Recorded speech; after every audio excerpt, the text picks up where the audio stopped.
Olá a todos, mais uma vez boa noite e bem-vindos a mais um episódio do Bom Dia Vai à Bola, um programa onde semanalmente vimos analisar a jornada da Liga Portuguesa e outros temas que tais associados ao campeonato, não só português, como aos outros campeonatos ao redor do mundo, especialmente também às ligas onde há treinadores e atletas da diáspora. Aqui no centro do seu ecrã poderá ver Fernando Mendes. Ele é um empresário com mais de 40 anos, dedicados ao futebol profissional. Do lado direito do seu ecrã tem ainda Jaime Monteiro, jornalista e também comentador do Bom Dia. E por último estou eu, Luís Cruz, hoje no papel de comentador moderador. Fique connosco e fique também a conhecer tudo sobre a última jornada da Liga NOS. Fernando, olha, eu vou começar hoje por ti. Ok?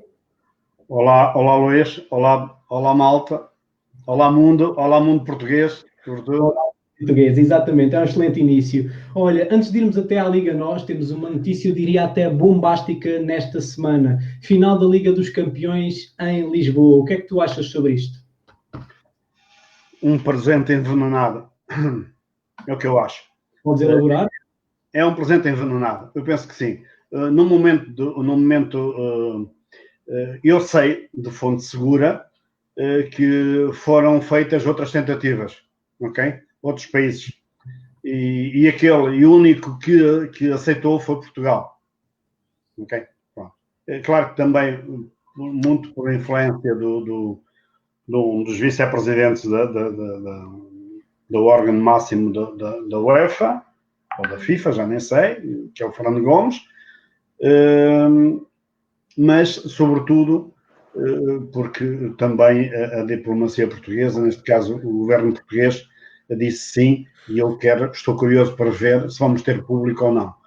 Mas, no meu ponto de vista, e onde o famoso Covid está a dar sinais de que, no fundo, está a querer voltar e a alertar a malta de que isto não acabou.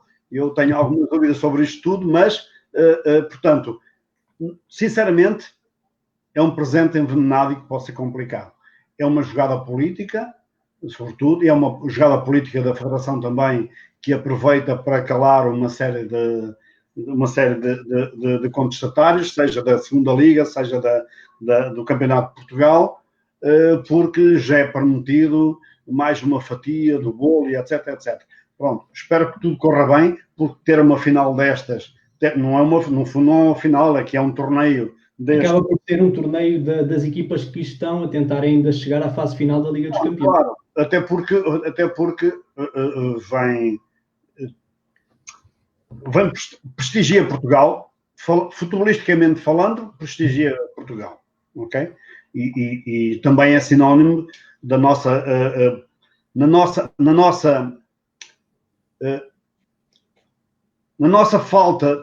forma de fazer as coisas, que é a famosa lei do desenrascanço, que é típica dos portugueses.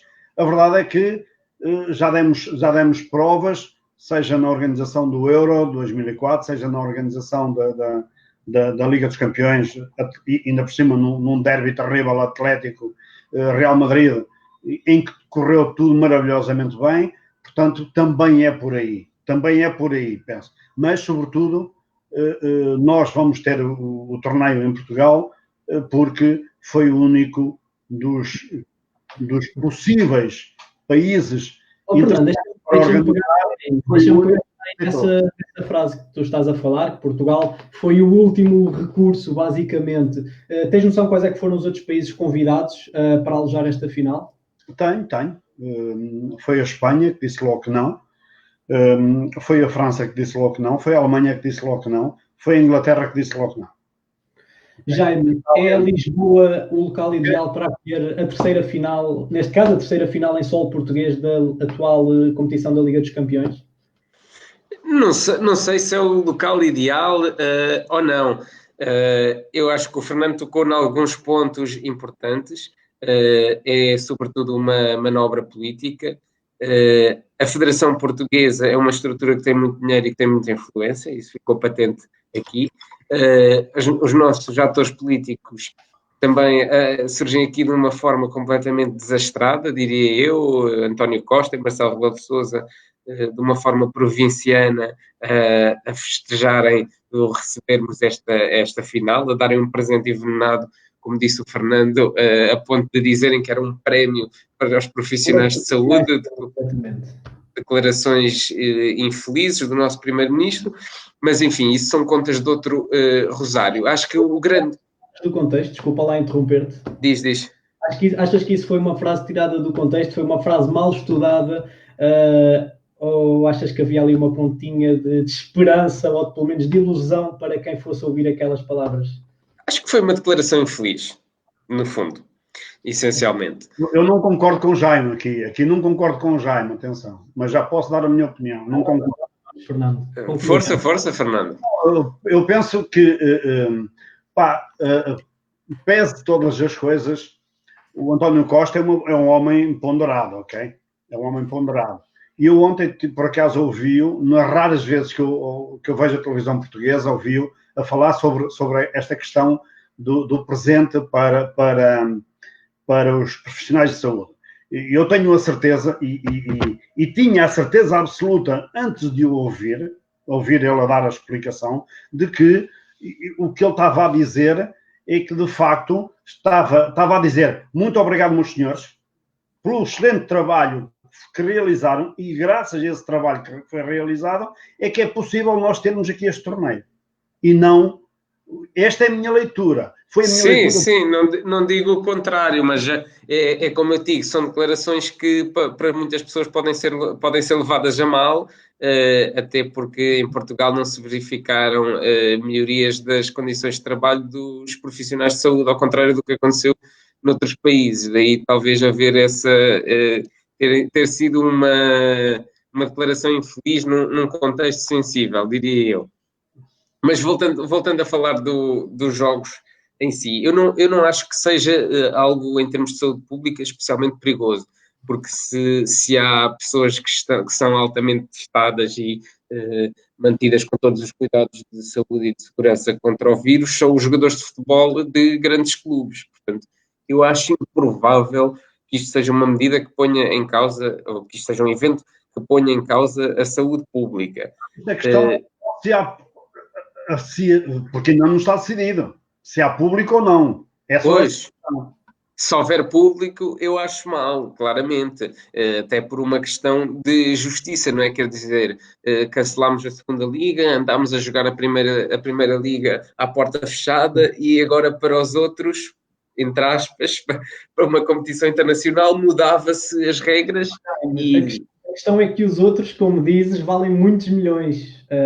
Claro que há o politicamente correto, mas depois há aquilo que financeiramente cada competição vale. Eu acho que aí até há quem possa admitir que, se calhar, precipitámos um pouco em não pôr adeptos nos estádios, mas agora vamos pôr, não é? Agora erramos, tudo bem, mas agora pouco interessa.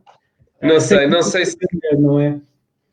Estou-te a perceber perfeitamente, mas tenho as minhas dúvidas que essa seja uma escolha muito lógica do ponto de vista económico, porque aí, se existirem adeptos, e são adeptos que viriam do estrangeiro, portanto, ou iria ser adeptos portugueses, não é? Essa é outra questão. Mas é claro que se fosse permitido a adeptos estrangeiros virem para Portugal para assistir a essas partidas, aí já estaríamos a falar de uma loucura, diria eu, em termos de saúde pública e que se arriscava a ficar muito mais cara do que o dinheiro que se poderia angariar em termos da realização desse evento, porque se há uma coisa que é uma despesa elevadíssima para os cofres do Estado é a saúde, portanto há sempre que equilibrar esses dois pratos da balança. Obrigado, Jaime. Tu, Fernando, que estiveste na Suíça há relativamente pouco tempo, espero não estar aqui também a cometer nenhuma inconfidência, mas olha, se estiver também já toda a gente ficou a saber. É um país que tem adotado medidas um pouco diferentes da restante Europa, não se vê tantos cuidados, pelo menos com o distanciamento social, com máscaras, pelo menos aquilo que a comunicação social tem acesso e aquilo que o Bom Dia também tem conseguido observar. Concordas com esta visão do Jaime ou achas que era encher os estádios ou colocar pelo menos um adepto por metro quadrado, por assim dizer, ou com a distância recomendada pela Organização Mundial de Saúde na final da Liga dos Campeões e na fase final, porque alguns jogos já vão ser mesmo realizados em Portugal, no estádio de Alvalade? Olha, eu tenho uma opinião muito diferenciada sobre aquilo que está a acontecer com este famoso Covid, ok? Porque eu não tenho nenhuma dúvida que o mundo financeiro, sempre que necessita de ganhar mais uns milhões, cria uma crise. Desta vez foi o Covid. E depois nós estamos sujeitos a uma OMS, Organização Mundial de Saúde, que é presidida por um corrupto. E, portanto, está tudo dito. E se nós olharmos daquilo que foi dito, que foi a comunicação desde o início, aquilo é meter os pés pelas mãos, que é terrível. E não vejo consenso em lado nenhum relativamente a esta questão do Covid. O que eu sei, e ainda hoje estive a ver, e nós somos um pequeno país, é um pedaço de terra com 600 mil pessoas, e relativamente ao ano passado, o Luxemburgo tem mais 33% de desemprego. E esta é a realidade. E para um país como Portugal, que vive com as dificuldades que tem, que vive com os ladrões... desculpa, não era isso que eu queria dizer. Que vive com um país onde toda a gente rouba sem qualquer problema. E, de facto, com a economia com graves dificuldades, com uma contração do PIB que rondará, mesmo que as estejam a dizer que são contração do PIB, anda à volta dos 7%, eu não acredito que ela seja inferior a 10%, e se nós mantivermos este estado de coisas, este confinamento, este fechado da economia, vai ser uma catástrofe completa. E depois podem dizer, e tal, então, e o que é mais importante? É a economia ou são as pessoas? Ou é a saúde das pessoas? Uma coisa não vive sem a outra. E, de facto, o futebol, e se vocês olharem para aquilo que está a acontecer na Espanha, o que é que eles estão a querer fazer? Eu posso-vos passar o link daqui a pouco.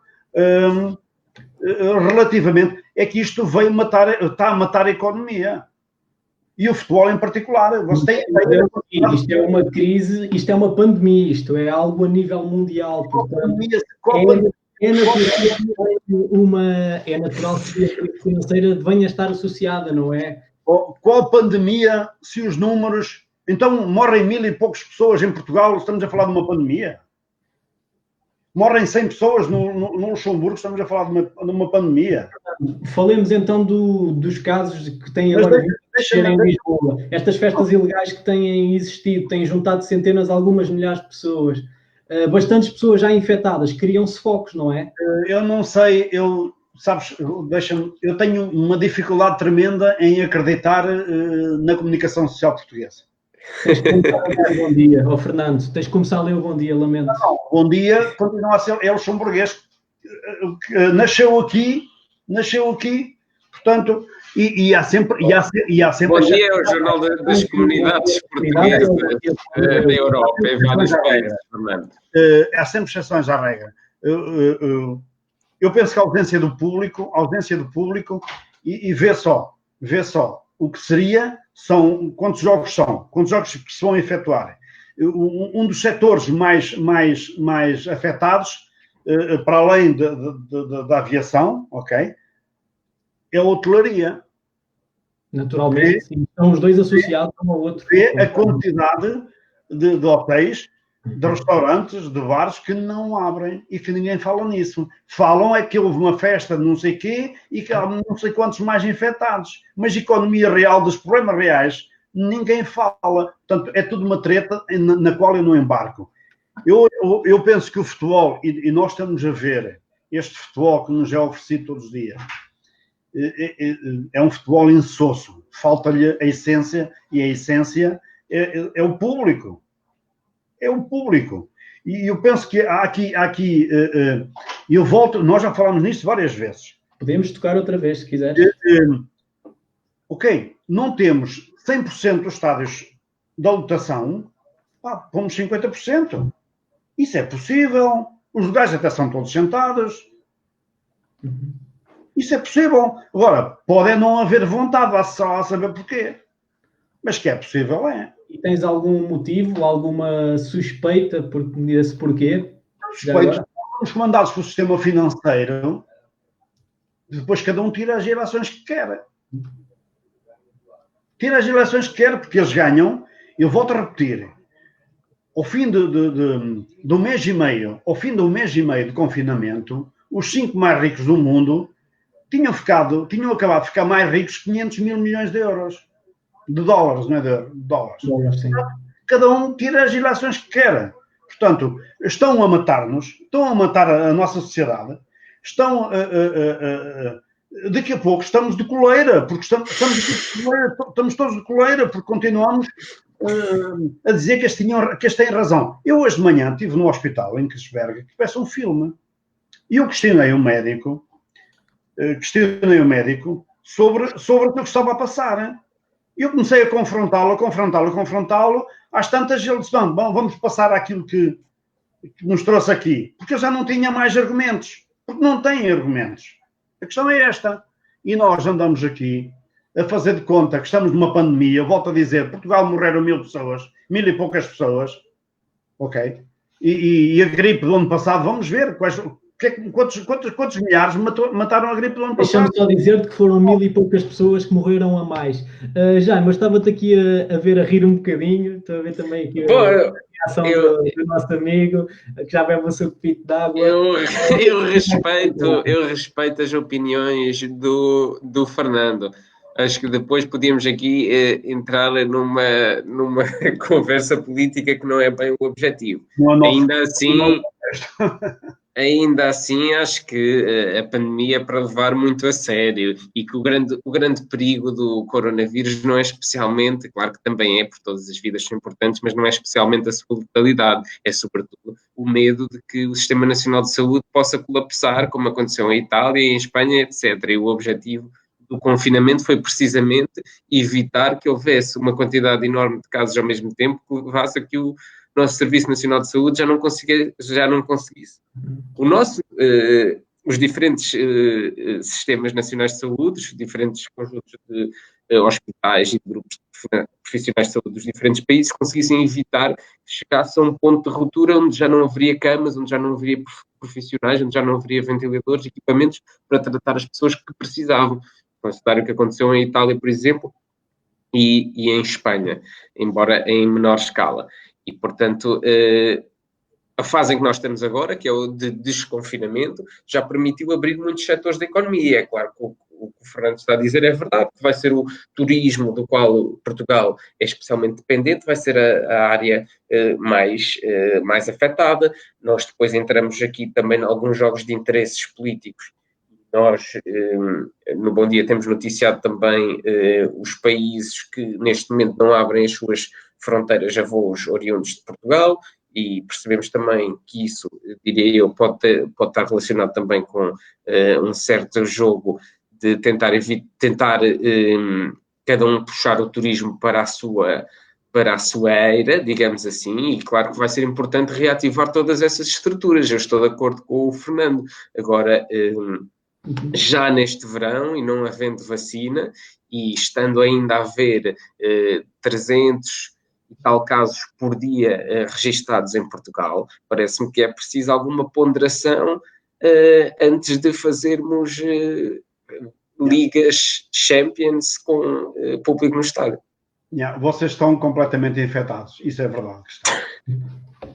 Mas olha, vamos desinfetar-nos então.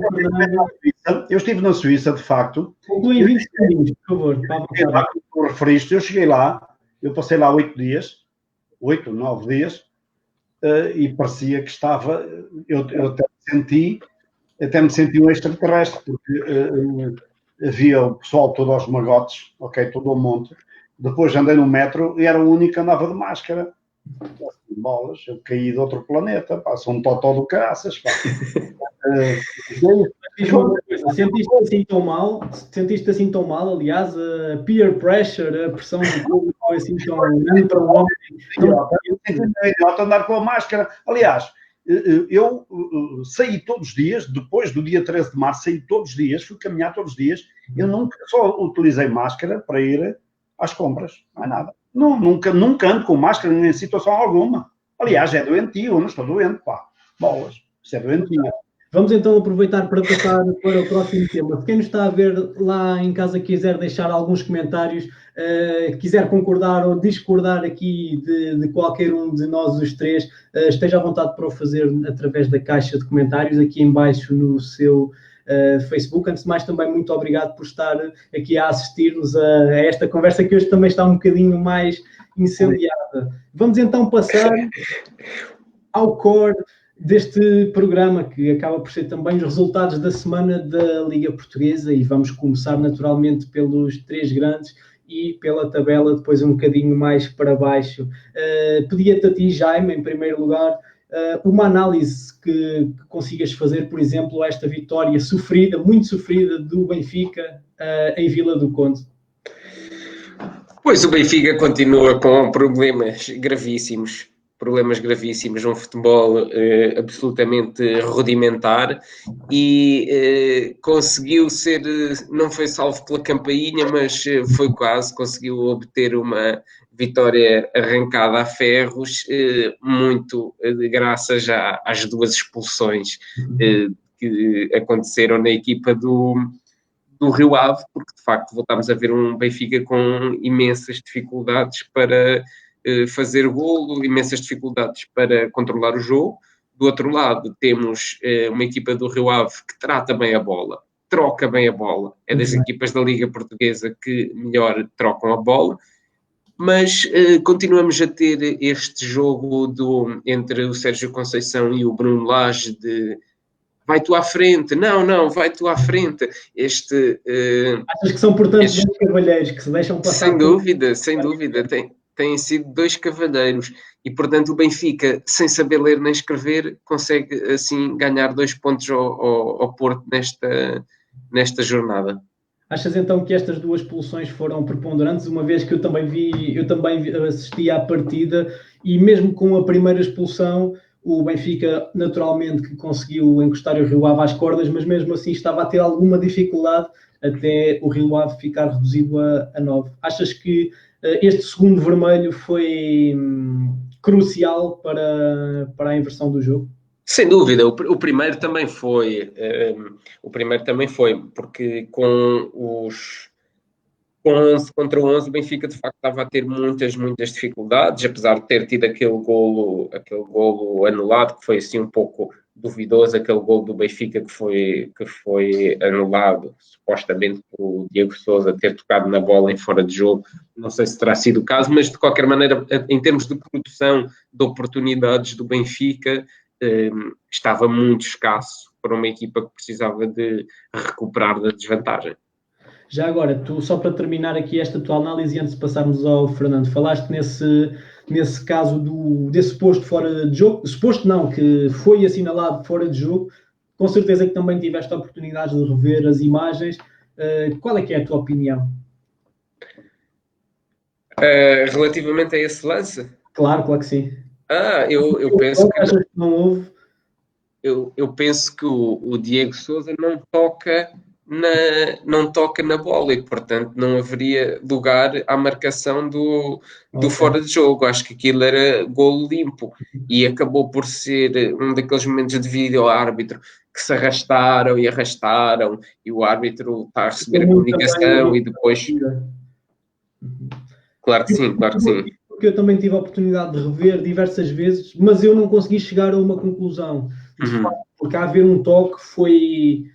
Eu não dizer milimétrico, mas talvez até tenha sido menos do que isso, não é?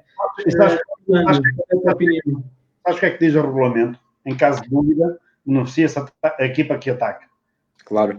Mas não é por acaso que situações idênticas, não, mais graves, são sempre validados.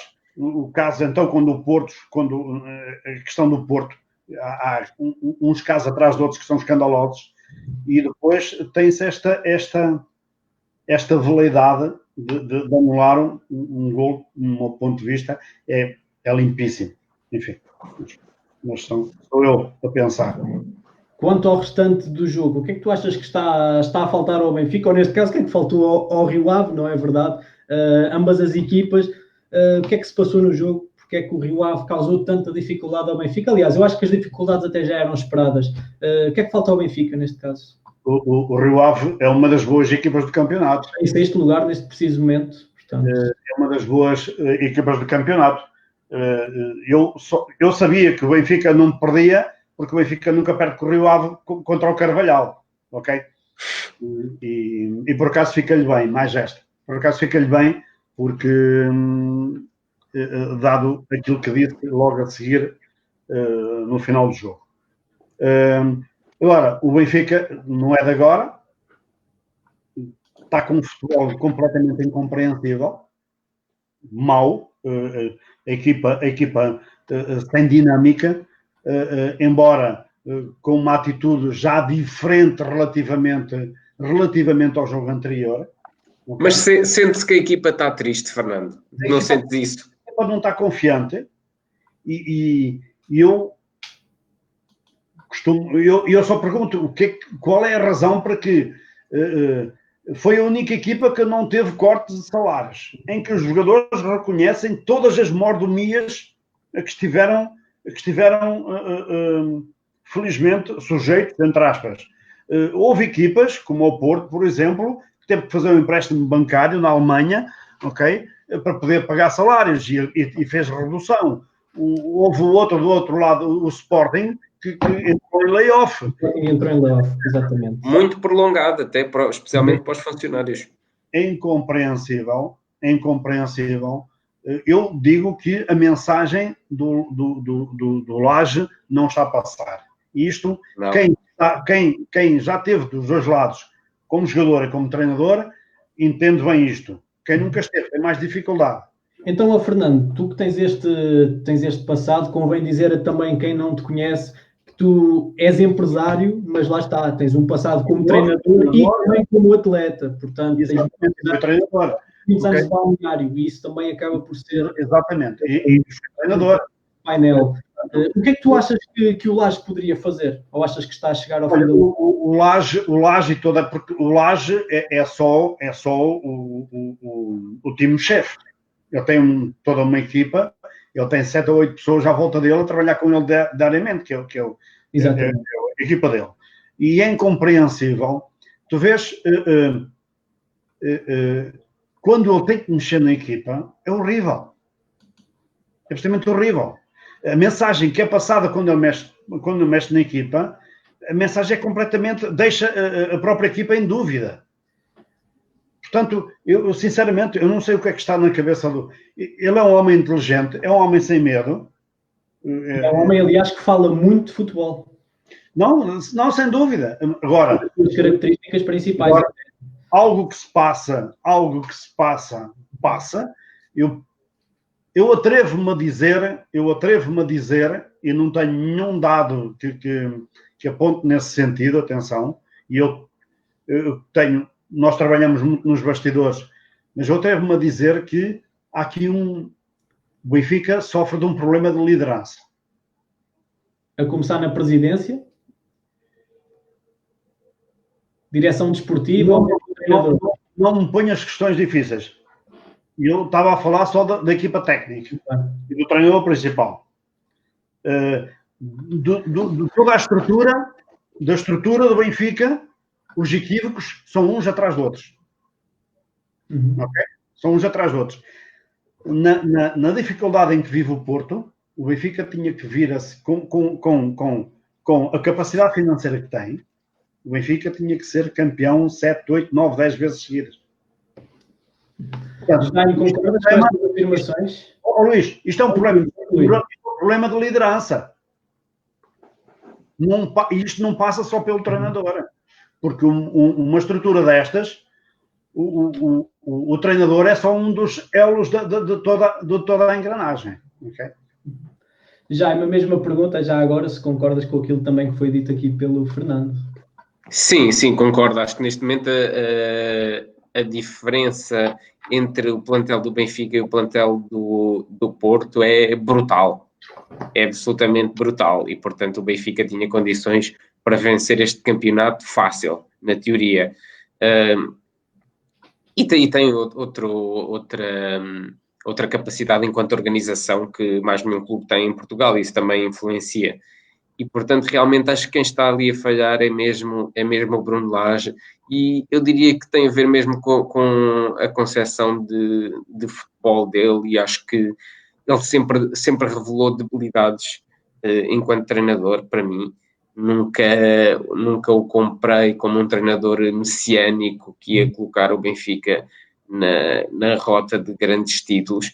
Acho que teve um efeito quando entrou no Benfica, que foi, sobretudo, uma capacidade de pegarem alguns jogadores que estavam em subrendimento, de apostar na formação, de dar um safanão a uma equipa que estava muito triste quando da saída do Rui Vitória, e conseguiu aí, portanto, colocar o Benfica a jogar. Acho que é um bom comunicador em termos de imprensa. Tu também afloraste isso, é um homem que tem tido uma postura exemplar, tanto quando foi campeão, ao dizer que também se deve dar mérito aos adversários, como no ano passado ele próprio, lembro-me que disse, estes jogadores estão a fazer de mim treinador, portanto ele sabia que estava ali a aproveitar a sua grande oportunidade. Agora já aparece com um discurso um pouco diferente, a dizer que a bola não tem querido entrar e tudo mais, embora também tenha dito, a brincar, que está agarrado ao lugar, embora a brincar se digam as verdades. Portanto, exato, acho que neste momento o Bruno Lage seria o duelo mais fraco. E que comentário é que tu teces, já que estás a falar daquilo que o Bruno Lage tem dito ultimamente? Ele falou até de um passeio na praia, um passeio à beira-mar, não me lembro das palavras corretas com o Luís Filipe. Já fomos ver o mar, foi o que ele disse no fim do jogo com o Portimonense. Depois essas palavras, sensivelmente um ano, salvo erro, depois de o Lage ter entrado na equipa. Sim, são declarações... A sua altura inicial em que o Lage falava mesmo muito de futebol, ainda dava ali algumas nuances táticas. Normalmente isso até nem se vê, nem se ouve no futebol. Não sei se tem a ver com esse secretismo, mas o Fernando também se calhar poderá dizer porque é que há este tabu em falar, porque é que eu coloquei este jogador em detrimento daquele. Mas como é que tu vês esta alteração tão grande de discurso, neste caso? Eu vou-te responder assim, acho que é mais fácil ter bom ganhar do que ter bom perder. Embora ter bom ganhar já não é nada mau dentro do panorama futebolístico a que estamos habituados.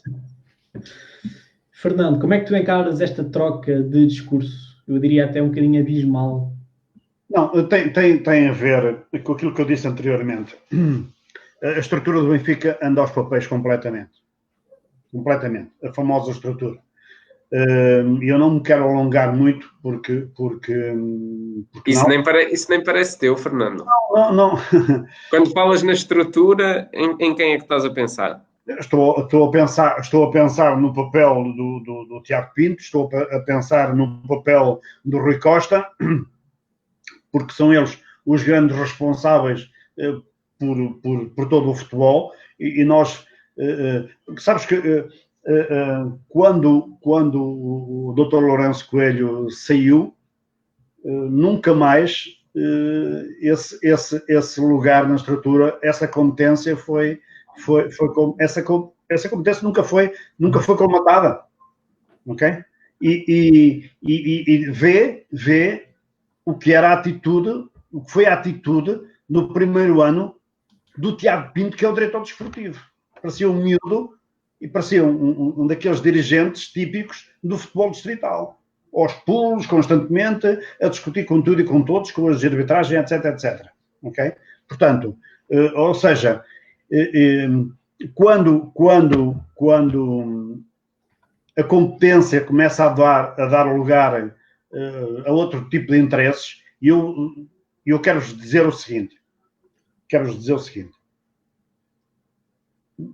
Eu tenho todo o respeito pelos jogadores do Benfica, sejam quem for, do Benfica e do Porto e de todos os outros, não têm culpa que não têm culpa. Alguns têm culpa própria porque admitem fazer determinadas coisas e quando o fazem, quando admitem fazê-lo, a responsabilidade é só deles. Mas vê, o Jardel voltou a ser titular porque o Ferro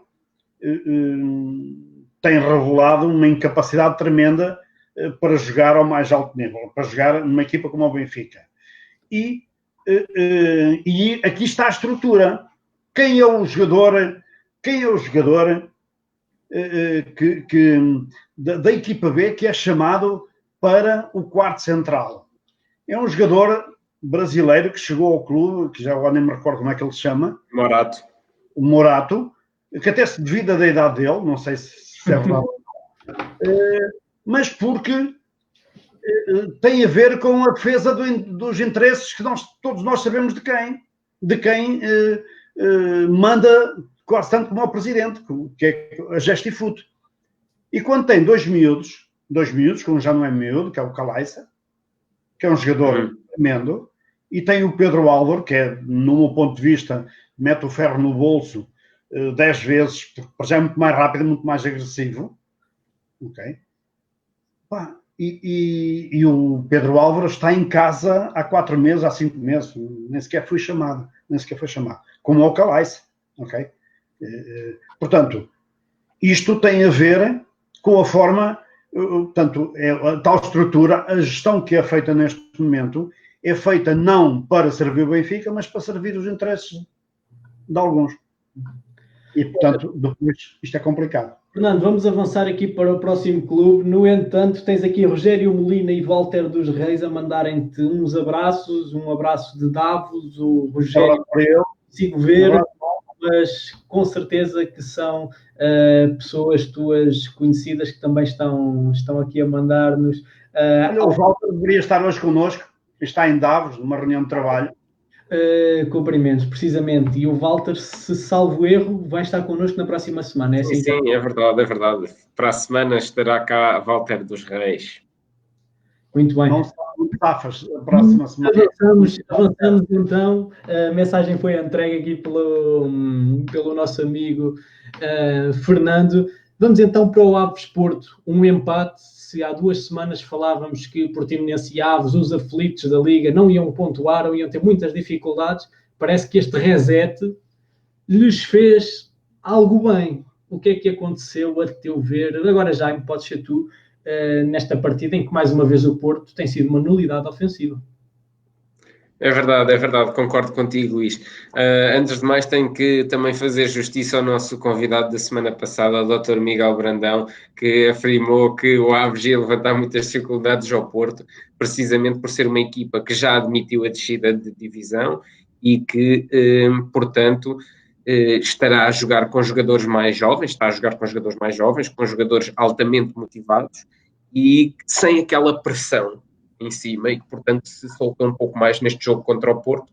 É verdade que o resultado penaliza precisamente uma falta de eficácia e uma falta de qualidade no último terço do Porto. Os avançados do Porto não fazem gol, não conseguem fazer gol. E, portanto, foi... Falta de qualidade, falta de sistema de jogo ou falta de sorte? Falta de qualidade, falta de liderança do seu treinador. Acho que eu diria que a falta de qualidade é o principal e depois o sistema de jogo, claro, também é um sistema de futebol bastante rudimentar, bastante direto e que nem sempre calha a batata ir lá para dentro. Achas que é um sistema de jogo então algo arriscado? Porque há jogos em que aliás, e tem-se visto nas temporadas passadas, esta temporada Porto também continuou em primeiro e aliás ainda está em primeiro, se bem que com a liderança partilhada com o Benfica. Sim, mas em primeiro. Muito longo. O Porto até nos habituou, foi sempre habituado a marcar vários golos, mesmo assim com homens mais altos, aquele trio de ataque muito forte fisicamente. No entanto, o chuveirinho nem sempre resulta, não é? Nem sempre resulta. O que a bola longa o que faz é aumenta a aleatoriedade dos lances, porque quando a bola passa de pé, em passe curto, portanto, a aleatoriedade, a probabilidade de se falhar aquele passe é menor.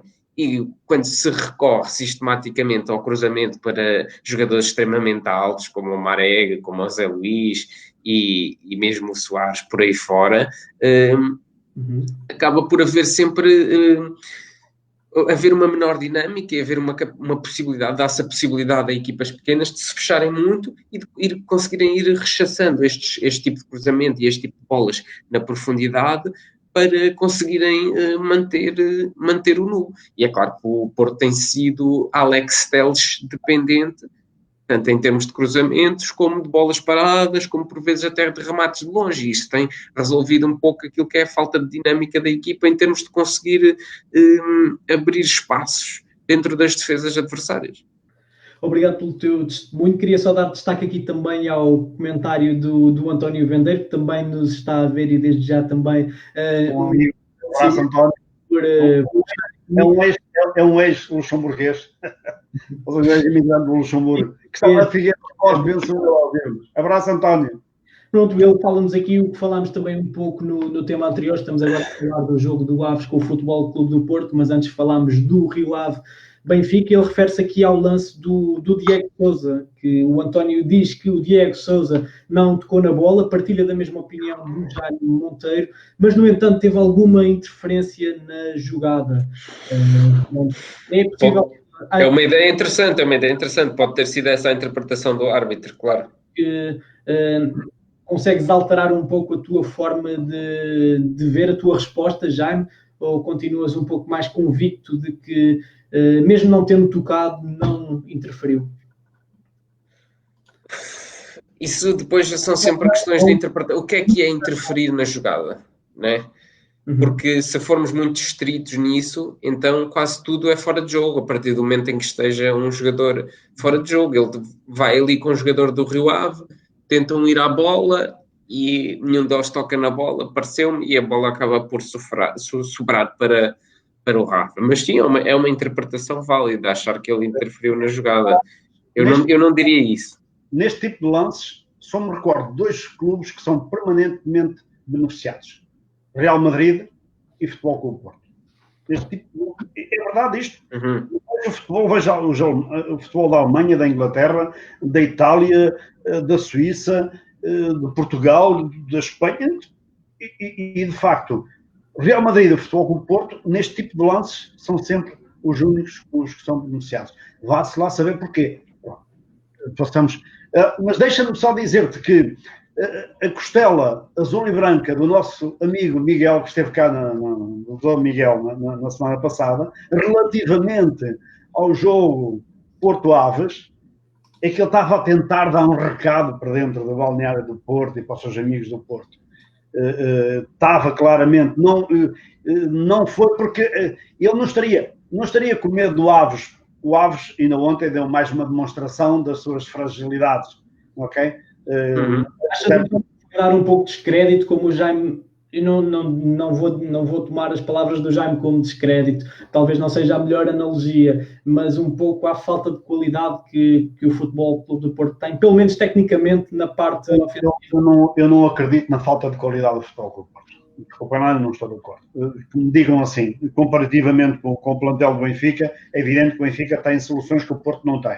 O Porto tem 12, 13 jogadores, não tem mais. Capazes de facto poderem fazer a diferença e estão um pouco acima do nível médio. Agora, eu continuo a dizer, um treinador que está em permanente conflito com os seus jogadores, se no Benfica o Laje perdeu capacidade de liderança, que é aquilo que eu penso, aqui no Futebol Clube Porto, eu quero crer, pelos constantes problemas que ele tem, porque ele tem uma personalidade terrível, os problemas constantes que ele tem com os seus jogadores estão a levar a este futebol. E, aliás, estão a mostrar aquilo que ele é como treinador, que é fraco. Desculpe. Que é fraco. Um treinador, vamos ver, vamos olhar para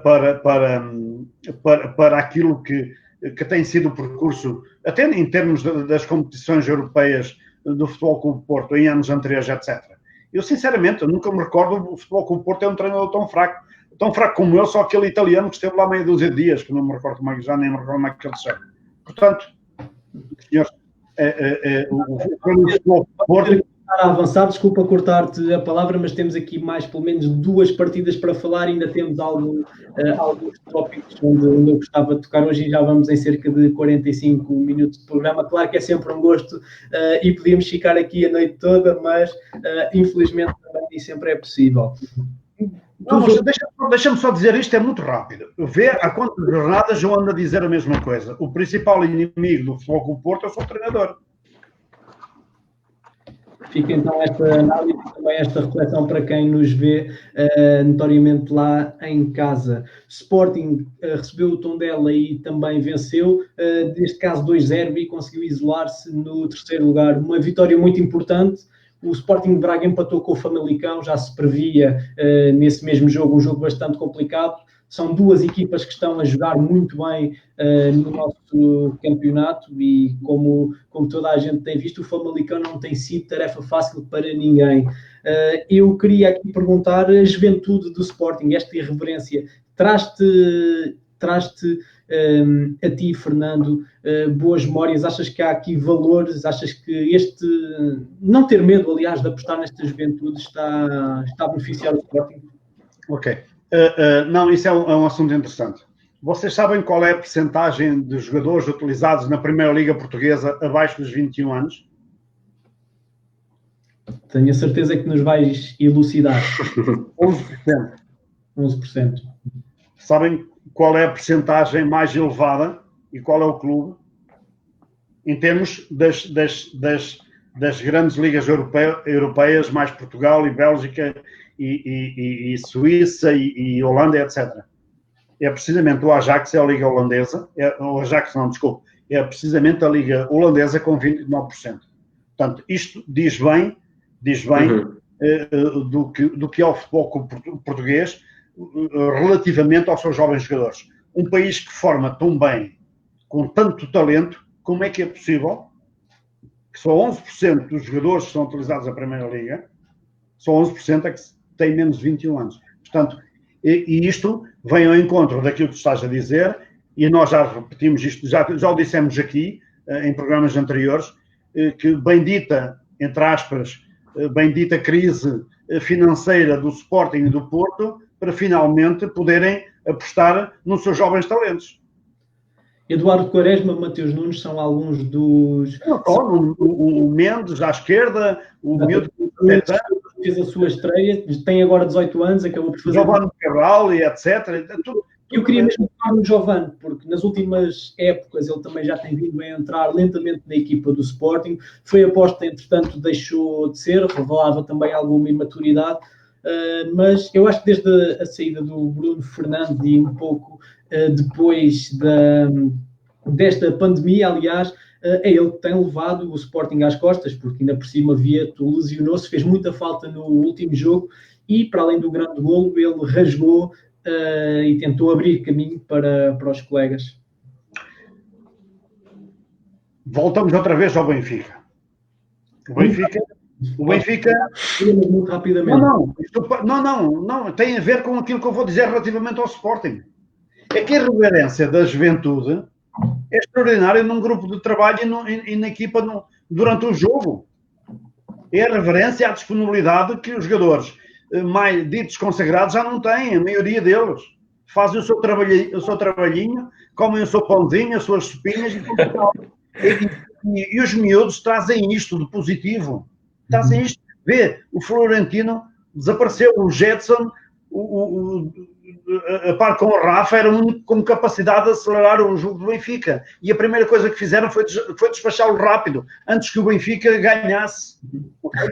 E o Sporting, infelizmente, que o Ruben tem esta mentalidade de, para além das dificuldades financeiras do Sporting, então isto é assim.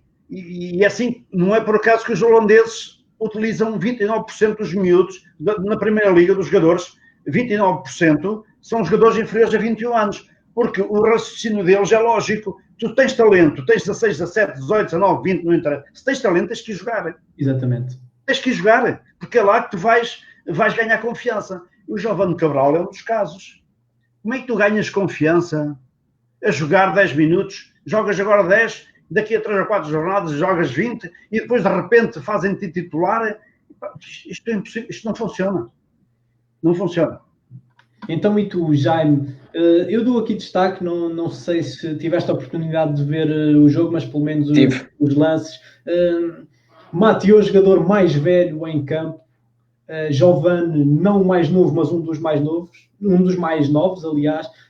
Mateo, num lance que poderia virar a partida, deixa este jovem bater um livre. Achas que foi aqui uma passagem de testemunho? Recordo que este livre estava mais deslocado para a direita do terreno, em que normalmente o pé esquerdo dos jogadores é mais utilizado, sendo neste caso o Mateo canhoto. Achas que está aqui a haver uma passagem de testemunho, aproveitar o bom momento do jovem? Acho que colocas aí uma questão muito interessante, pegas aí num momento simbólico. Na cabeça assim que vi, porque nunca esperei que fosse até o Giovane, mesmo que ele tenha marcado na jornada anterior. Sim. Em termos técnicos, são os dois fantásticos cobradores de livres. Tanto o Mathieu já tem feito golos de bandeira, como o Giovane agora, cada vez que pega na bola, mete-a onde dorme a coruja. Portanto, acho que... Esse feito do Giovane, porque ele nas últimas épocas não tocava nas bolas paradas. Sim, ele também é um jovenzinho. Ele começou a jogar no ano passado, talvez já tivesse feito um jogo já 3 épocas atrás, mas o que me apraz dizer é que o Sporting está a sofrer uma reestruturação tremenda que o pode deixar como um colosso do futebol português, porque de facto o trabalho que o Ruben Amorim está a fazer no clube é fantástico, à semelhança do que já tinha feito em Braga, tanto na aposta da formação, como o Fernando estava a falar, e muito bem, e também no seu sistema tático que ele utiliza, com os 3 centrais, com os extremos a jogarem muito por dentro, com jogadores nas alas que no fundo oferecem linha de passe, mas que têm sobretudo missões defensivas, e ele criando este sistema, esta dinâmica, que é muito parecida com a que o António Conte colocou no Chelsea na altura em que foi campeão, está a trazer algo de novo ao futebol português, e acho que o fenómeno é muito esse, e ao mesmo tempo vai apostando na formação, porque também em termos de plantel sénior, o plantel do Sporting tinha muitas debilidades. E continua a tê-las. Sim, claro, por isso é que eles também está a apostar na formação, e também porque o clube não tem neste momento nenhum objetivo desportivo muito definido e, portanto, tem espaço para fazer isto. E por isso é que eu acho que o Sporting para o ano vai ser um candidato fortíssimo ao título, continuando com o Ruben Amorim. O Fernando está aí a fazer uma cara de poucos amigos para quem diz que o Sporting para o ano pode ser candidato ao título. Deixa-me só utilizar aqui o meu estatuto de comentador e também de moderador. Eu acho que o Sporting de facto tem estado a jogar bastante bem nestas primeiras partes. Claro que são processos que têm que entrar. É um sistema tático muito, mas muito exigente a nível físico. Os jogadores vieram de uma paragem, estão sem competir há muito tempo. No entanto, as primeiras partes do Sporting têm sido bastante boas, algo que já não se via, aliás, há muito tempo no Sporting. As segundas partes, algo mais quesilentas, algo a tentar gerir o jogo, mas acho que também fruto da juventude dos jogadores que têm em campo e também de alguns jogadores mais velhos, como por exemplo o Mateo, não se pode esticar assim tanto a corda e ninguém consegue pressionar durante 90 minutos se estiver a jogar num campeonato, não é verdade? Portanto, esta é só a minha opinião em relação ao modelo de jogo do Amorim. Acho que quando ela estiver 100% implementada no Sporting, está aqui um caso sério para pelo menos fazer frente Braga, Porto e Benfica. Fernando, rias-te um pouco ali das palavras do Jaime, fala-nos um bocadinho sobre aquilo que... Ria-me porque os campeões não nascem só porque nós temos um treinador novo, com ideias novas e porque as coisas funcionam com os miúdos, etc. Mas isso só por si não chega para ser campeão, ok? O Sporting está a tentar reinventar-se, de novo, mais uma vez, precisa de construir e trabalhar a sua estrutura profissional, que é muito confusa, e praticamente não existe, mas é muito confusa, e depois, para poder ser candidato, ou quer que seja, e ao título, tinha que, no mínimo, comprar 10 jogadores acima da média. E o Sporting não tem financeiramente essa capacidade, e também nem estou a ver onde é que estão esses jogadores para virem para o Sporting, interessados em vir para o Sporting, para um clube que não ganha. Portanto, isto não... E, atenção, isto... o que eu adorava poder ver... por aquilo que tem feito, adorava ver o Braga campeão. Querias ver um campeonato a 4 até ao fim, pelo menos? Não queria ver a 4, queria ver a 5, a 6, a 7. Ok? Agora, não, é verdade. Não acredito. Particularmente. Seria a 4 do que a 5 ou a 6, na verdade. Porque não me dá nenhum gozo especial ver sistematicamente os mesmos dois a ganharem, como o Bayern é o oitavo título de seguida. Isto não retira, no meu ponto de vista, e para mim, retira-me interesse completamente. Eu gostaria de ver o Sporting, e os Sportingistas não tenho nenhuma dúvida, não tenho ilusões, porque isto, aliás, já são campeões do confinamento. Era aí mesmo que eu queria chegar, Fernando. Eu sei que queria chegar lá. Que partida foi aquela na tua página? Por acaso, não sei se ela é aberta ou não, para quem nos vê lá em casa, poder dar uma... Não, é só meus amigos. Mas tu achas que... eu passo a citar Sporting campeão do desconfinamento. Foi esta a tua partilha, algo irónica. Foi a tentativa de dar um título ao Sporting, como muito se tem falado nos últimos anos, do título de campeão de inverno, porque o Sporting tem chegado lá em primeiro e as segundas partes costumam... Isto revela a debilidade mental que vai na imprensa portuguesa, na imprensa da bola. Ok?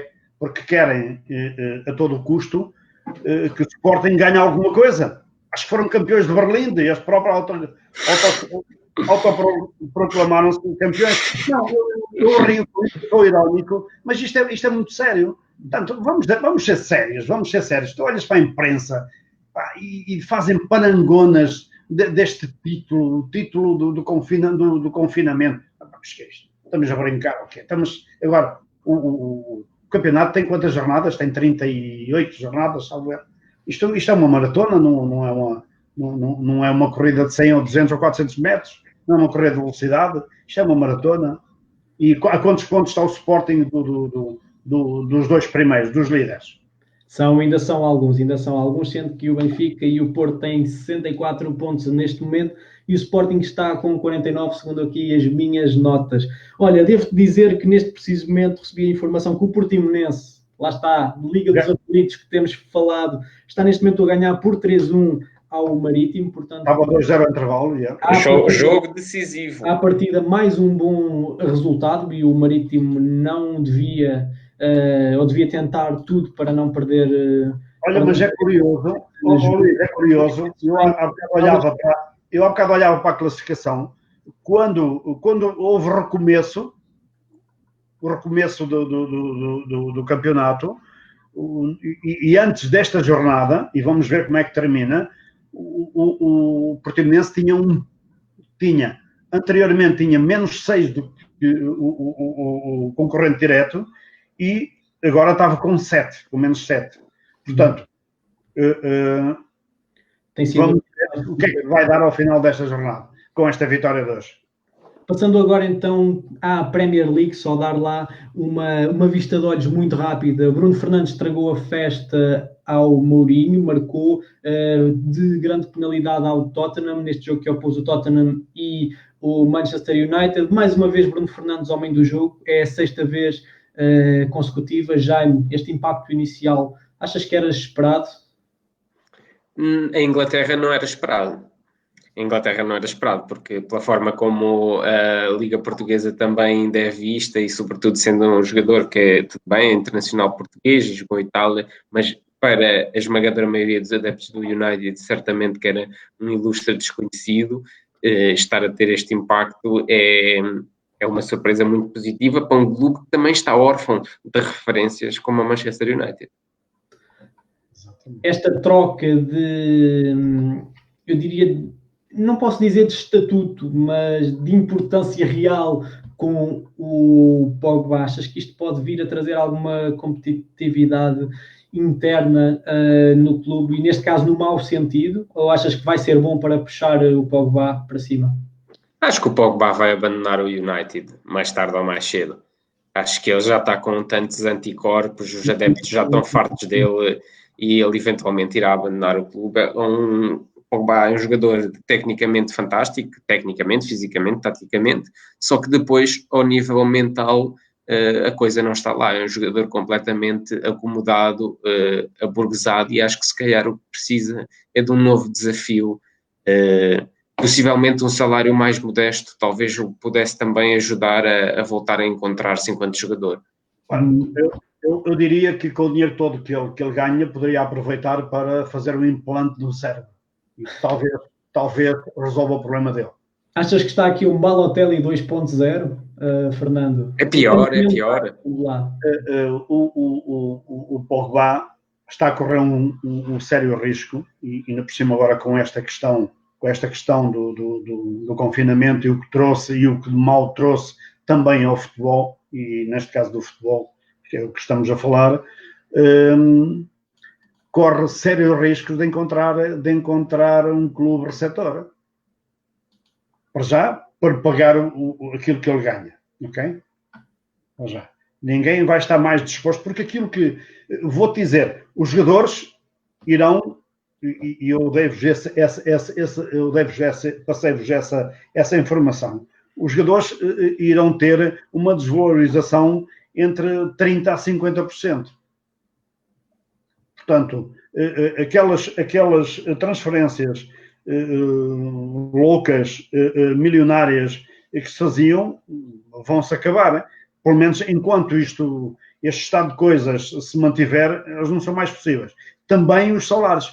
Vejam o que é que diz o Tebas, vejam o que é que diz o futebol espanhol, e o futebol espanhol, graças à sua forte reorganização, lhes permitiu sair de um futebol deficitário para um futebol hoje tranquilo e com grandes capacidades financeiras. No entanto, estão à procura de novas fontes de financiamento e vão claramente reduzir fortemente os salários. E a Inglaterra, também por força desta situação, por força do Brexit, etc., vai pelo mesmo caminho. Isto é impensável que se continuem a pagar estas fortunas loucas. E em jogadores com este comportamento, por exemplo, olha o Balotelli, porque o Jaime falou no Balotelli, corre o risco de não ter equipa para jogar próximo ano. Portanto, isto não, em tempo de vacas gordas, estes comportamentos, estes meninos ricos, vão-se tolerando, dá para tudo. Mas agora, nesta crise, e neste apertado de cinto, e de facto, neste cerrar de dentes para reorganizar todo o tecido futebolístico, que passa também pela regulação dos tetos salariais, e foi pena que nós não tivéssemos falado nisso, porque a iluminada Federação Portuguesa de Futebol criou um teto salarial para o futebol feminino e deixou o futebol masculino de fora. O ridículo continua. Tema também para uma próxima semana, ou dentro de algumas semanas, claro que sim. O Pogba de facto uma pena, que enquanto jogador é um talento incrível, mas tem um cérebro do tamanho de uma cabeça de um amendoim. Olha, Fernando, deixa-me aproveitar que tu falaste um pouco sobre a Liga Espanhola, e de facto nesta semana também, nesta última jornada, aliás, na Liga Espanhola, houve aquilo que se tem apelidado de um gol do outro mundo, um gol à Maradona, do Gonçalo Guedes, o português que joga no Valência. Deixa-me só colocar aqui o gol para quem está lá em casa e que possa ter acesso. Eu vou deixar correr o vídeo até ao fim, mesmo com o som, e depois também vos vou perguntar o que é que acham deste mesmo gol. mas afinal parece que não é possível, pronto, aqui por causa dos direitos de autor do próprio YouTube. No entanto, eu acho que também estão familiarizados com o próprio golo. Jaime, o que é que achaste desta correria desenfreada? Acho que foi um bom golo, um pouco trapalhão, ao estilo de Gonçalo Guedes também. Foi um bonito momento, mas não tiro assim grande relação. Acho que houve também um pouco de sorte à mistura, sou sincero. Fernando, o que é que achas? Grande golo, uma mostra técnica e de qualidade física, alguma sorte, um pouco das duas? O que é que fez o Gonçalo fazer este golo? Antes de falar do gol do Gonçalo, foi um gol a Gonçalo para mim, já falámos disso antes de começar o programa. Deixa-me só falar no Bruno Fernandes. O Bruno é de facto o exemplo do que é um jogador cheio de talento, um jogador irreverente, ok? Quesilento, muito quesilento, mas trabalhador. Poucos trabalham como ele. Achas um quesilento? Consegues justificar isso?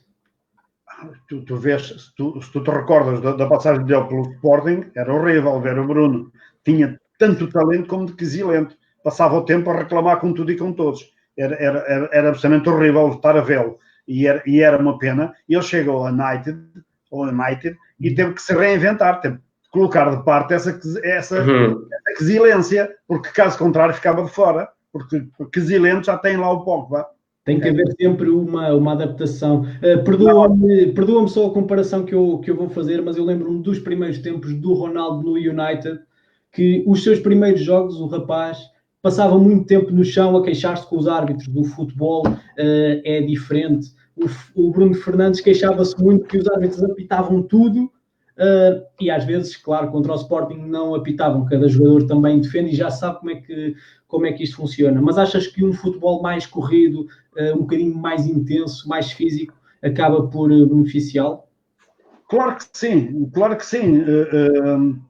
O Bruno sai beneficiado com esta mudança de mentalidade. O Bruno tem um talento incrível e era uma pena que ele se pudesse perder devido àquela faceta dele. E eu fico particularmente agradado de ver o Bruno triunfar, porque eu adoro este tipo de jogador. Agora, Gonçalo Guedes, o gol do Gonçalo Guedes, eu digo, houve quem lhe chamasse, era o gol do Gonçalo Natário, não sei quantos, que estavam a referir-se ao Ronaldo brasileiro. E não, mas isto, lá está, são estes jornalistas distraídos, porque quem conhece o Gonçalo Guedes, é um gol a Guedes, que leva tudo na frente. A bola bate-lhe no joelho e na canela, mas está sempre ali está ali sempre, junto. Eu nunca perde o controle da bola. Isto é incrível. E, portanto, depois, aliado à competência que ele tem, ao talento que ele tem e à potência que ele tem, que é extraordinária, e o gol, de facto, aquele remate sem preparação, sem espaço, sem balanço, sai uma bomba tremenda. Não, foi extraordinário. E eu fico satisfeito porque ver esta juventude, todos estes jovens cheios de talento a poder triunfar. Vimos a equipa mais portuguesa da Inglaterra, vimos um gol extraordinário, esse sim, para mim é extraordinário, do Neto, do Pedro Neto, e não há 20 milhões de euros para pagar por ele, depois já há 20 milhões para pagar por jogadores de classe duvidosa, e isto deixa-me preocupado. Aquela armada portuguesa não faz muita falta. Diz? Achas que o Neto faz muita falta no clube para o qual falas?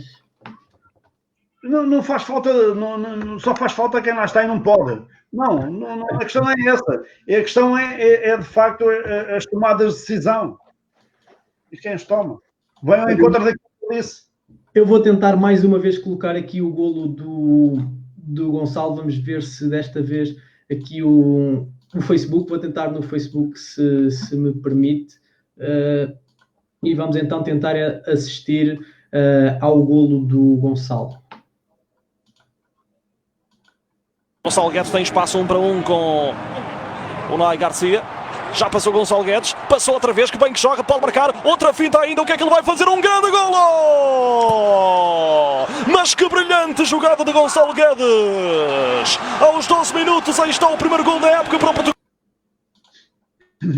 Pronto, de facto foi este o golo. Eu espero que o tenham conseguido ver tão bem como eu. Também já não é novidade, pelo menos para os três, e quem está lá em casa pode também ver o artigo que foi feito em Bom Dia. Está na nossa secção de desporto com o título do golo de Gonçalo Guedes, que está a correr o mundo, porque na verdade foi mesmo isso que aconteceu. Há aqui algum crédito e descrédito neste painel ao golo. Eu acho que acaba por ser até um golo de belo efeito, uma finalização fantástica, classe misturada com alguma sorte, eu diria, mas no fundo não deixa também de ser um bom golo apontado. E vamos então agora ao último tema desta semana, que é Luís Castro, treinador português, um treinador da diáspora, treinador emigrado, que foi campeão na Ucrânia pelo Shakhtar. Aliás, já é um título que já há muito se esperava. O Shakhtar tem 71 pontos, o Dinamo Kiev, que está em segundo lugar, aliás, tem 55, um domínio avassalador. Isto caracteriza o treinador português e as suas qualidades? Acho que é um grande feito, tanto mais importa dizer que o Shakhtar de Donetsk, devido à guerra da Crimeia, vê-se numa situação dificílima enquanto estrutura, não é? Eu lembro-me de ver a entrevista com o chefe de scouting do José Boto, português, que saiu do Benfica e foi para o Shakhtar, em que ele explica que as reuniões da estrutura do clube são feitas em hotéis. Sim. O clube não tem acesso nem ao seu estádio, nem às suas estruturas, devido ao cenário de guerra que se vive na zona da Crimeia. E, portanto, é um grande feito ser campeão na Ucrânia, que é um campeonato já de média dimensão dentro da Europa. Não sei até onde é que poderá ir Luís Castro. As suas experiências no campeonato português não foram famosas e, portanto, não sei o que é que este título poderá significar. Teria de o ver novamente a treinar no campeonato português para talvez reavaliar a minha opinião, na medida em que também não assisti a todos os jogos do Shakhtar, mas resta-me parabenizar este português que, mais uma vez, faz sucesso por essa Europa fora. Deixa-me só dar aqui um toque às tuas afirmações. Eu acho que, na verdade, o Luís Castro só não fez assim grande sucesso à frente do Futebol Clube do Porto, porque ele depois ainda passou, salvo erro, pelo Chaves e pelo Vitória Sport Clube, e acabou por fazer trabalhos meritórios, tanto que foi isso que o levou até ao... Eu não sei se ele no Guimarães se possa considerar que fez um trabalho meritório. Era mais nisso que eu estava a pensar, inclusive, é claro, para além da experiência no Porto. Eu de facto não me lembro em que lugar é que terminou o Guimarães naquela altura. Sei que normalmente é um clube até que tem matéria-prima e tem jovens para se desenvolverem, e lembro-me de haver jogos em que havia alegria a jogar, pelo menos em Guimarães. Fernando, um atropelo ao segundo classificado, mesmo com todas estas problemáticas que o Jaime já mencionou, ou um campeonato fácil ao nível do que se falava também, a par do Olympiacos, que qualquer um podia ser campeão, era aquilo que se dizia na altura. E onde muitos portugueses foram campeões, na verdade. Sim. No Olympiacos, qualquer treinador que chegue arrisca-se a ser campeão. Aliás, quando as estruturas do futebol são fortes e quando existe mais dinheiro e existe mais jogadores, às vezes os treinadores, se não estorvarem tanto, as equipas até ganham. E poderíamos dar aqui alguns exemplos, mas é melhor não dar, que já chegam de polémicas para hoje. Relativamente ao Luís Castro, eu tenho que corrigir quando dizem que o trabalho dele no Futebol do Porto não correu bem. O trabalho no Futebol do Porto não correu bem, correu muitíssimo bem. Falam na passagem na equipa principal, mas eu estava lá de passagem só. Aquilo não tinha nada a ver com ele. O trabalho que ele fez nas camadas jovens do Porto e na equipa B, na organização do futebol jovem do Porto, é completamente extraordinário. Eu conheço o Luís, tenho o prazer de o ter como amigo, passei algumas horas a discutir com ele, entre aspas, a falar de futebol com ele, que é extremamente fácil, e vejam o que é que ele diz agora, neste título, a quem é que ele dedica, às pessoas que por vezes, aquelas pessoas que mereciam oportunidades e que não lhes são dadas. Portanto, ele não falhou no futebol com o Porto, antes pelo contrário. A passagem pela equipa principal foi uma passagem acidentada. No Guimarães, ele teve êxito. Ele ficou no 5º lugar, acabo de confirmar, com 52 pontos, os mesmos que o Moreirense, 6º lugar, e o Braga com 67, portanto, este fosso tem-se vindo a notar ultimamente, mas eu acho que acabou por ser um campeonato bastante seguro, até por parte do... Olha,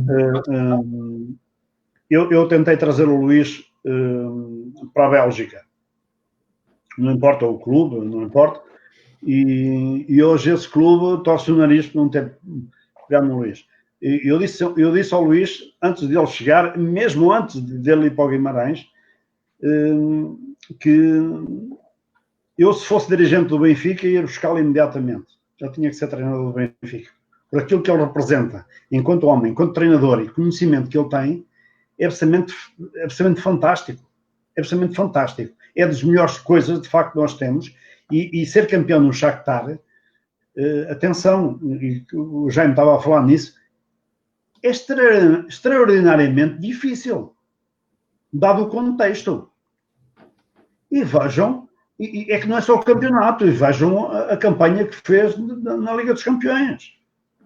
Portanto, isto tem a ver com a qualidade do trabalho dele, que é enorme. E eu penso que ele acaba no Porto ou no Benfica.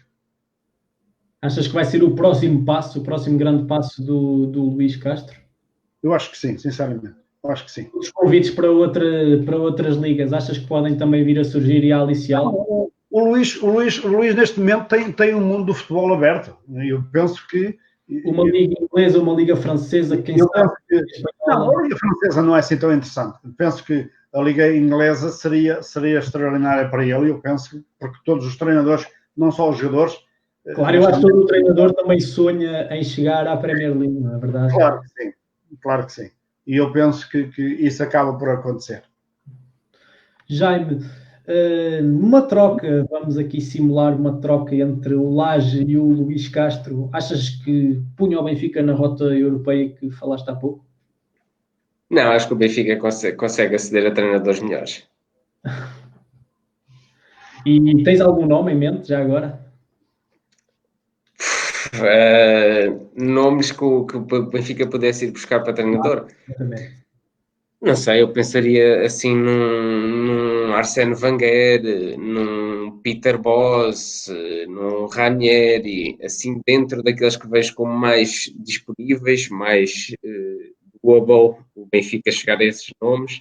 Acho que sim, acho que esses seriam aqueles nomes que eu poderia apontar. Mesmo que esteja a dominar, mesmo que tenha sido campeão nas últimas épocas, como é que um clube português consegue aliciar um treinador de nível de Premier League? Falaste do Wenger, por exemplo, a ir jogar a um fevereiro, a um janeiro chuvoso, fora de um estádio com 500 pessoas. Não vamos por clubes, naturalmente, por respeito, mas a trocar um estádio cheio, vamos assim, uma liga de estádios cheios pela Liga Portuguesa. Achas que era o projeto que o clube está a ganhar agora?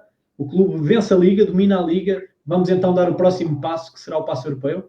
Claro que sim, com a formação que o Benfica tem, com o dinheiro que o Benfica tem já para ir buscar jogadores nas Big Five, já pode constituir um clube, uma equipa que pode ser uma equipa de Champions a sério. E acho que nesse sentido, e Arsène Wenger é um treinador que também sempre esteve habituado a apostar na formação. E nesse sentido, acho que o projeto do Benfica podia ser muito aliciante para ele. Estou a falar do Arsène Wenger porque foi talvez aquele de mais reputado daqueles que eu falei, porque os outros já seriam nomes mais aceitáveis para o Benfica. Naturalmente. Deixa-me fazer-te esta pergunta. 20 milhões e fica também para o Fernando responder a seguir. 20 milhões para um avançado duvidoso. Já não sei de quem foram estas palavras para o Benfica. Eram 20 milhões bem empregos num treinador de alta... Claro que sim, porque os treinadores é que valorizam os jogadores que depois vão permitir ao clube ter o retorno financeiro. Portanto, acho que o apostar num treinador não se deve olhar a meios. Mas não iria um pouco contra a filosofia que tem sido registada nos últimos anos, com treinadores como o Rui Vitória, por exemplo, como o Bruno Lage, treinadores benfiquistas. É o que tu estás a dizer. As benfiquistas entendo perfeitamente onde queres chegar. Treinadores que tenham alegadamente um pulso mais firme dentro do clube. Lá está, sejam um pouco managers também, como se vê muito em Inglaterra, e Wenger sempre o foi. Uma questão, podia haver ali uma questão também de poderes nesse cenário hipotético. O treinador da equipa, deixa-me só dizer isto, Fernando, o treinador da equipa B do Benfica, o Renato Paiva, acho que também é um treinador muito capacitado, não digo que não, mas acho que se calhar neste momento o Benfica precisaria precisamente disso, de um treinador com experiência internacional, para o Benfica se afirmar como uma equipa de poderio internacional. Porque ganhar em Portugal para o Benfica tem que ser normal. Fernando, deixa-me só avisar-te antes de começares a falar, eu vou-te passar neste momento a bola, mas cuidado que estamos mesmo a terminar o nosso tempo, ok? Não entras em fora de jogo. Não, é só para dizer ao Jaime que eu não sei se ele não bateu com a cabeça a algures antes de entrar no programa. Porque trocar o Luís Castro por o Wenger, quem eram os outros? Você me confundiste. Peter Bosz, o Ranieri. Posso dar mais ideias. São tudo. O Valverde. São tudo. O Valverde, estou de acordo contigo. Depois, nenhum dos outros nunca se enquadrariam no futebol português, primeiro, porque é um futebol muito específico. É uma realidade muito específica. E não vem um milionário, achas que um milionário vem sujeitar-se a um futebolzinho? Mas Portugal também é um ótimo país de férias e o Wenger também já não vai para novo. Aliás, já não ia quando deixou o Arsenal. Não se enquadra naquilo que o Benfica necessita, nem o Ranieri, nem o Valverde, sim, porque é um treinador ainda relativamente jovem, vizinho, ainda com fome de ganhar, de vencer. Agora, os outros não. Portanto, e sinceramente, para um projeto europeu, de facto, eu defendo, e não me sinto suspeito, o Luís Castro encaixava que nem uma luva no projeto do Benfica. Eu honestamente penso que sim. Jaime, desculpa, estou de acordo contigo, mas... Ora é essa, nós estamos aqui para debater. Alguém tem comentários finais? Alguém quer tecer um comentário final? Fernando, não te vás embora sem despedir de toda esta legião de fãs que está aqui a comentar. Eu, entretanto, também peço desculpa, deixei de ler alguns comentários porque muitos deles já tínhamos tocado e também já estamos em quase hora e meia de conversa. Vamos ter mesmo de ficar por aqui, mas agradecer umas apreciações finais ao nosso painel. Eu, por acaso, tenho pena que não fizéssemos a antevisão desta jornada. Tenho pena que não fizesse, porque temos-nos vindo a revelar autênticos especialistas, ok? Tem corrido muito bem, O empate é a aposta. Por acaso fiquei com pena não termos abordado, mas foi interessante, há muita... Eu queria dizer também à malta que é do Sporting e do Porto e do Benfica, etc., que eu nunca deixarei de dar a minha opinião, aquilo que eu sinto, independentemente daquele que seja o clube, para mim é completamente indiferente. A verdade é que o atual estado de coisas me afasta cada vez mais do nosso futebol, porque aquilo que se vai passando é demasiado mau. Para quem gosta de futebol, como eu gosto, sinto tristeza por aquilo que se vai passando. num país de futebol, num país de talento, de tanto talento, onde temos treinadores com excelente formação e a darem cartas no mundo inteiro, com os nossos jovens jogadores. Eu penso que são... Não sei se já fizeram essa análise, quantos jogadores portugueses vão estar neste torneio da Liga dos Campeões, da Champions em Lisboa, quantos jogadores e quantos treinadores. Penso que pode ser até um tema excelente para o próximo programa. Portanto, olhando para aquelas que são as decisões do futebol português, para aquilo que se passa na própria Liga, com os nossos dirigentes, os dirigentes de clubes, a não aprenderem rigorosamente nada com aquilo que se passou, com as dificuldades, etc.